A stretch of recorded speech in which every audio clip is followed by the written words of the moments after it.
সাহিত্য হলো সমাজের দর্পণ, অর্থাৎ সাহিত্য আমাদের সমাজের মূল্যবোধ, আবেগ, জীবনযাত্রা প্রভৃতিকে তুলে ধরে।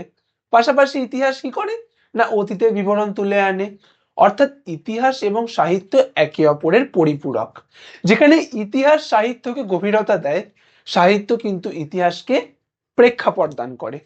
অনেক সময় আমাদের কাছে যদি ঐতিহাসিক তথ্যের অভাব থাকে, সেখানে সাহিত্যই হয়ে ওঠে মূল অস্ত্র। যেমন সরকারি নথিতে যদি কোনো ঘটনার বিবরণ না থাকে, সেক্ষেত্রে সমকালীন সাহিত্য কিন্তু আমাদের সেই তথ্যের অভাবটা পূরণ করে। যেমন উদাহরণস্বরূপ বলা যায় যে বঙ্কিমচন্দ্র চট্টোপাধ্যায়ের যে আনন্দমঠ উপন্যাস, সেই উপন্যাসটা একটা সাহিত্যকর্ম হলেও তাতে ফুটে উঠেছে ৭৬-এর মন্বন্তর এবং সন্ন্যাসী ফকির বিদ্রোহের মাধ্যমে দেশপ্রেমের জন্মলগ্নের কাহিনী। তাই এই সাহিত্য ইতিহাসকে গভীরতা দান করে, আবার ইতিহাস সাহিত্য দ্বারা প্রভাবিত হয়। আসলে ইতিহাস এবং সাহিত্য একে অপরের পরিপূরক, যেমনটা বললাম।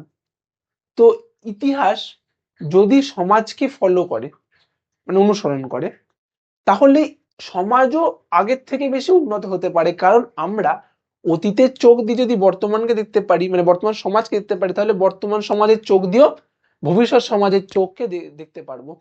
অর্থাৎ ভবিষ্যৎ সমাজকে আরো বেশি সুন্দর করে তুলবো। এভাবেই সমাজ ইতিহাসের শুকনো কঙ্কালকে রক্ত মাংসের এক জীবন করে তোলে।